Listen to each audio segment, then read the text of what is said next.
So let's talk about that fascinating and, let's be honest, often super frustrating conversation that's always happening inside your head. You know the one, that inner debate you have every single time you need to make a choice? Does this feel familiar? I bet it does. It's that feeling of being totally stuck, like you're caught in this invisible tug-of-war. One part of you is screaming, just do it, leap, send the text, take the job. But then another part just slams on the brakes, whispering all these worst-case scenarios in your ear. It's paralyzing, and it happens to literally all of us. You know, we usually treat this inner fight like it's a problem, right? A sign that we're broken or just hopelessly indecisive. But what if we've been looking at this whole thing completely backwards? What if this internal battle is actually a really sophisticated feature of our minds, something designed for our own survival? First things first, let's just recognize how incredibly common this inner battlefield is. This isn't some rare major life crisis. Oh no, this is a daily tug-of-war that plays out in the smallest, most ordinary moments. I mean, think about it. The simple act of sending a text message, it can turn into this huge debate between your adventurous side and your more guarded side. Or trying to figure out what to do on a Saturday becomes this exhausting negotiation. You start to feel like your identity is splintering. You know, the creative you versus the practical you. Psychologists actually have a name for this. They call it self-plurality. It just means that different parts of you have different needs, and they are all fighting for the driver's seat. Okay, so now let's get to that big perspective shift I was talking about. It's time to reframe this inner chaos. Let's stop seeing it as a flaw and start seeing it for what it is. A brilliant, even if it's sometimes a little clumsy, survival strategy that's built right into your brain. So the myth we tell ourselves is that we're broken. But the reality is that this is an evolutionary adaptation. What feels like chaos is actually your mind trying to find balance. See, these parts of you were created by your life experiences. That cautious part, it was made to protect you from getting hurt again. And that bold part, well, it showed up to push you toward new, amazing opportunities. The whole system is designed to keep you from being too reckless or too stuck. And look, this isn't just some nice-sounding idea. It's actually rooted in neuroscience. It's a concept called cognitive modularity. The easiest way to think about it is that your brain isn't one single supercomputer. No, it's more like a network of specialized little modules. You've got a security module run by the amygdala that screams, danger! And then you've got an exploration module, all fueled up by dopamine, that shouts, go for it! So when a decision lights up both of those modules, well, that's when the internal fight begins. And this brings us to a really powerful way to picture this. Imagine there's a council table in your mind. All of your different sub-selves, the protector, the dreamer, the critic, the inner child, they're all sitting around it, and they're all debating, loudly. The problem is, each one seems to have veto power. So when they can't agree, what happens?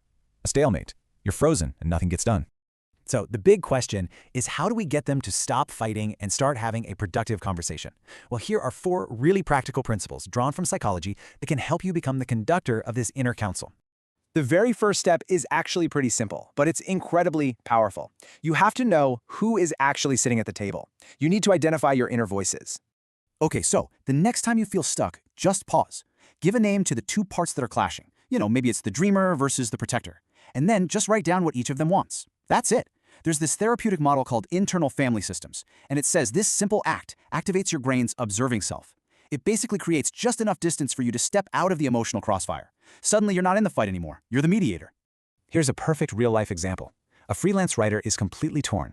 The dreamer inside wants to take this really exciting but risky new project, but the protector just wants the security of their steady, reliable clients. By naming those 2 parts and listing what they both want, the writer suddenly sees a clear path forward, a compromise. They negotiate a trial period for the new gig, and just like that, the conflict dissolves into a practical solution.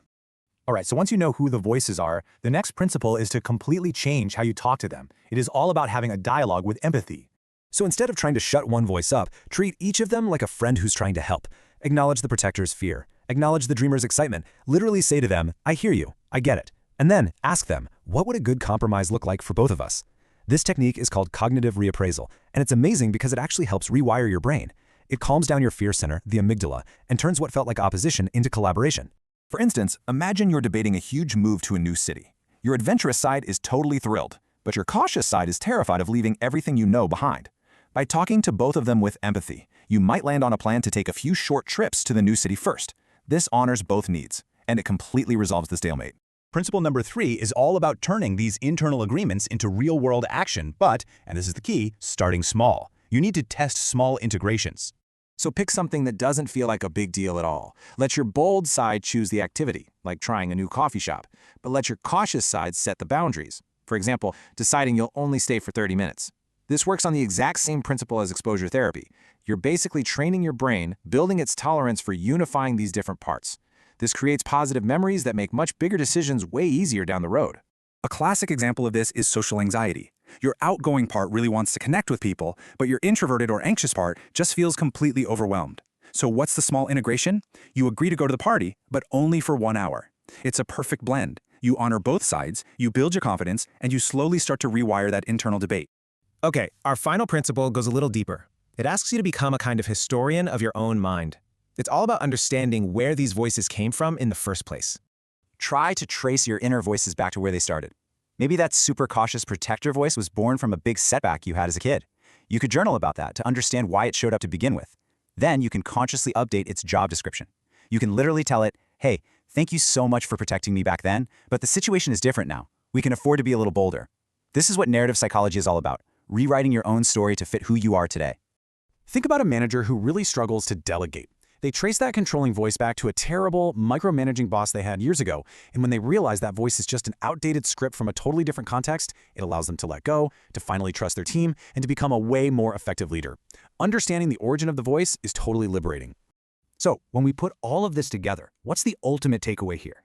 It's time to transform that chaotic, noisy council table into something much more powerful, your own inner orchestra.